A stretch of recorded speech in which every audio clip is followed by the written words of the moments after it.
మా latest videos కోసం మా ఈ తెలుగు న్యూస్ ఛానల్ సబ్స్క్రైబ్ చేసి గంట సింబల్ యాక్టివేట్ చేసుకోండి.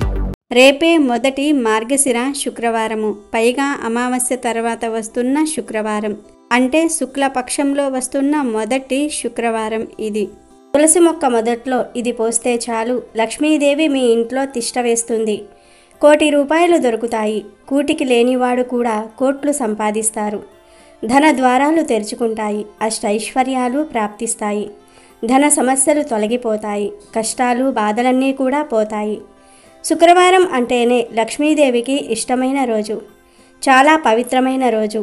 అందులోనూ అమావాస్య తర్వాత వచ్చే శుక్రవారం మరింత శక్తివంతంగా మారుతుందని శాస్త్రం చెప్తోంది. ఇటువంటి అమావాస్య తర్వాత వచ్చే శుక్రవారం రోజు తులసి మొక్క మొదట్లో ఇవి పోస్తే లక్ష్మీదేవి అనుగ్రహం కలుగుతుందని, ఎటువంటి డబ్బు సమస్యల నుండి అయినా సరే బయటపడతారని పెద్దలు అంటూ ఉన్నారు. అసలు తులసి మొక్క మొదట్లోనే ఎందుకు పోయాలంటే, తులసి చాలా అద్భుతమైన మొక్క. మనం తులసి మొక్క అంటేనే అతి పవిత్రంగా చూస్తాము. ఎందుకంటే తులసి మొక్క రోజులో 22 గంటల పాటు ఆక్సిజన్ను అనగా ప్రాణవాయువును విడిచిపెడుతుందని పరిశోధనల ద్వారా తేలింది. తులసి లక్ష్మీ అమ్మవారి స్వరూపం. తులసిని ప్రతిరోజు పూజించమని పెద్దలు చెప్పారు. మన పూర్వీకులు దేనినైనా పూజించమన్నారు అంటే అందులో ఆధ్యాత్మిక, ఆరోగ్య, వైజ్ఞానిక కారణాలు తప్పకుండా ఉంటాయి. సాధారణంగా అన్ని మొక్కలు, చెట్లు ఉదయం మొత్తం కార్బన్ డయాక్సైడ్ పీల్చుకుని ఆక్సిజన్ను వదులుతూ ఉంటాయి. రాత్రి సమయంలో ఉదయం తాము పీల్చుకున్న కార్బన్ డయాక్సైడ్ మొత్తాన్ని పర్యావరణంలోనికి విడిచిపెడతాయి. కానీ తులసి మాత్రము రోజులో 22 గంటల పాటు ఆక్సిజన్ను అనగా ప్రాణవాయువును విడిచిపెడుతుందని పరిశోధనలో తెలిసింది. వృక్షజాతిలో మరే మొక్కకు ఇంతటి ప్రత్యేకత లేదు. తులసి ఔషధ ఘని. తులసిలో ప్రతి భాగం ఆయుర్వేద చికిత్సలో వాడుతూ ఉన్నారు. తులసికి ఉన్న ఘాటైన వాసన కారణంగా తులసి వాసన వ్యాపించినంత మేర ఈగలు, దోమలు, పాములు రావు. అందుకే మన సాంప్రదాయంలో ఇంటి ముందు, వెనుక కూడా తులసి మొక్కను పెట్టి పూజించమన్నారు పెద్దలు. తులసి ఎంత గొప్పదంటే, తులసి వనంలో పెట్టిన శవం తొందరగా చెడిపోదని మన ఆయుర్వేద గ్రంథాలు చెప్పాయి. తులసి చెట్టు కాలుష్య ప్రభావాన్ని తగ్గిస్తుంది. రోజురోజుకు పెరిగిపోతున్న ఈ కాలుష్య జీవనంలో కనీసం మనిషి ఒక తులసి మొక్కనైనా సరే పెంచుకోవాలి. గుడిలో మనకు ఇచ్చే తీర్థంలో తులసి ఆకులను ఉపయోగిస్తారు. దానికి కారణం ఏమిటంటే అందరూ ఆరోగ్యంగా ఉండాలని.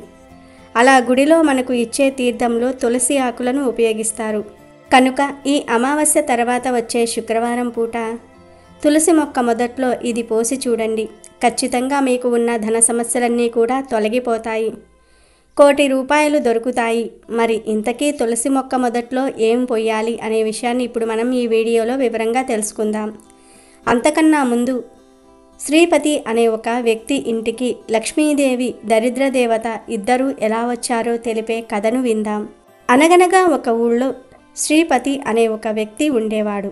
శ్రీపతికి భక్తి ఎక్కువ, ఆశ కూడా ఎక్కువే.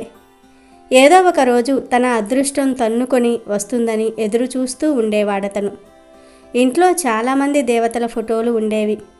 రోజు వాటిల్లో తనకు గుర్తొచ్చిన వాళ్ళకల్లా పూజలు చేసి హారతిలిస్తూ ఉండేవాడు శ్రీపతి. అలా పూజ చేసినప్పుడల్లా కూడా ఆ దేవుళ్లకు తప్పకుండా ఇలా చెప్పేవాడు: స్వామి, తల్లి, మాత మా ఇంటికి రండి. ఒక్కళ్ళే రాకండి, సపరివార సమేతంగా వచ్చేయండి. ఇక్కడే ఉండిపోండి. ఇది మీ ఇల్లే అనుకోండి. నన్ను కటాక్షించండి. ఇలా సాగేది అతని స్తోత్రం. ఒకరోజు శ్రీపతి ఒక్కడే ఉన్నాడు ఇంట్లో. బయట వాన కురుస్తున్నది. చలి కూడా బాగా ఎక్కువే ఉన్నది. శ్రీపతి పడకుర్చీలో కూర్చుని కునికిపాట్లు పడుతూ ఉన్నాడు. ఆ సమయంలో ఎవరో తలుపు తట్టినట్లుగా అయ్యింది. శ్రీపతి వెళ్ళి తలుపు తీశాడు. ఎవరో చాలా చక్కని యువతి నిలబడి ఉన్నది బయట. బంగారం రంగులో దగదగా మెరిసిపోతున్నది. ఎన్నడూ కని విని ఎరుగని నగలు ధరించి ఉన్నది. ఎవరమ్మా నువ్వు అని అడిగాడు శ్రీపతి. రోజూ పూజ చేస్తున్నావు కదా, గుర్తుపట్టలేదా అన్నదామె. శ్రీపతి నిర్ఘాంతపోయాడు. నేను లక్ష్మీదేవిని అని పలికింది ఆమె. తనను తాను పరిచయం చేసుకుంటున్నట్లుగా, సంపదల తల్లి, రా నా ఇంట్లోనే ఉండిపో అని అంతగా ప్రార్థించావుగా, అందుకనే వచ్చా అన్నది చిరునవ్వుతో. అయ్యో తల్లి రావమ్మా రా, ఇన్నాళ్లకు కరుణించావా, రా తల్లి కూర్చో, ఒక్కతివే వచ్చావే అని హడావడి పడ్డాడు శ్రీపతి. సంపదల తల్లి మాట్లాడకుండా లోపలికొచ్చి అటూ ఇటూ చూడటం మొదలుపెట్టింది. శ్రీపతి ఆ తల్లికి మంచినీళ్లు తెచ్చి ఇచ్చి తర్వాత పాలు ఇవ్వాలా టీ ఇవ్వాలా అని కంగారు పడటం మొదలుపెట్టాడు. కొంచెం సేపటికి మళ్ళీ ఎవరో తలుపు తట్టినట్లుగా అయ్యింది. ఈసారి ఎవరో వచ్చారు అని సంబరంగా వెళ్ళి తలుపు తీశాడు శ్రీపతి.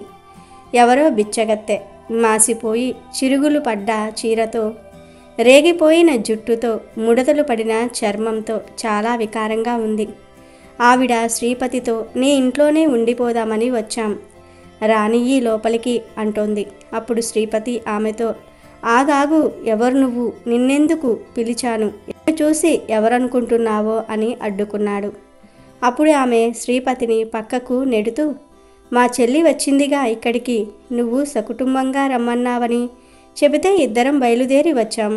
నేను దరిద్ర దేవతను, రానియ్యి నన్ను లోపలికి అన్నది. ఆగు తల్లి ఆగు, నేను లక్ష్మిని ఒక్కదాన్నే రమ్మన్నాను, ఆమె కావాలంటే విష్ణువును వెంటబెట్టుకుని రావచ్చు, నువ్వు మాత్రం నా ఇంట కాలు పెట్టేందుకు వీల్లేదు తల్లి, పోమ్మా పో అని ఆమెను అటు నుండి అటే సాగనంపాడు శ్రీపతి. ఆవిడ అటు పోగానే ఇటు లక్ష్మీదేవి కూడా బయలుదేరింది.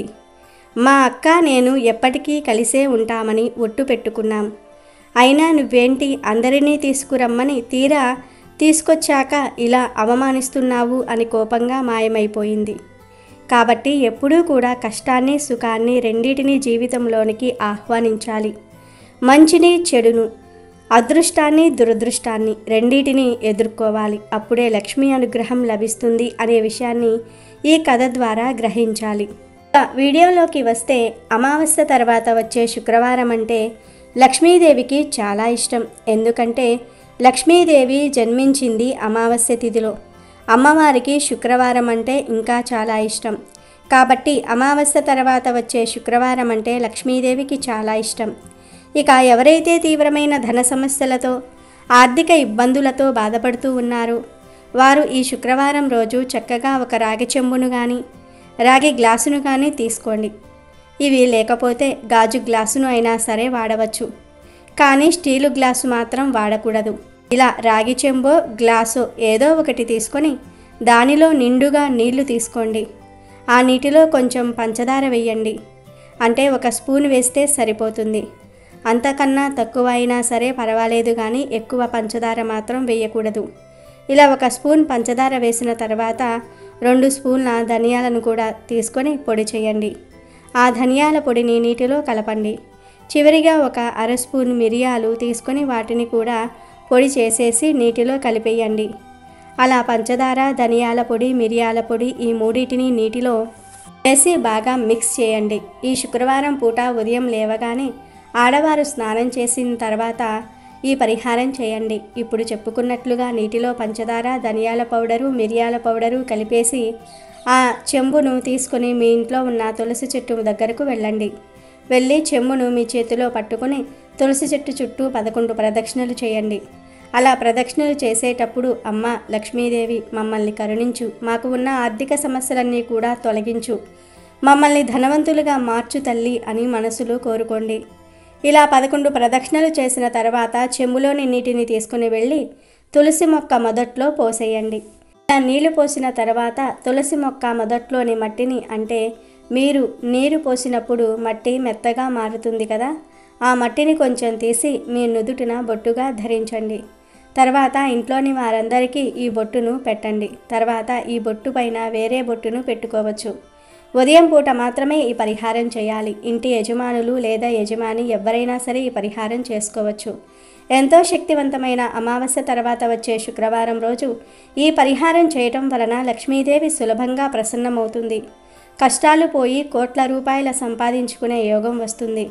కాబట్టి రేపు అమావాస్య తర్వాత వస్తున్న శుక్రవారం రోజు మీరు కూడా ఈ పరిహారం చేసి లక్ష్మీ అనుగ్రహంతో శుభ ఫలితాలను పొంది సంతోషంగా జీవించండి. అమెజాన్లో బెస్ట్ డిస్కౌంట్స్ కోసం వీడియో డిస్క్రిప్షన్లో లింకు ఉంది, చూడండి. అలాగే మా టెలిగ్రామ్ ఛానల్ సబ్స్క్రైబ్ చేసుకోండి.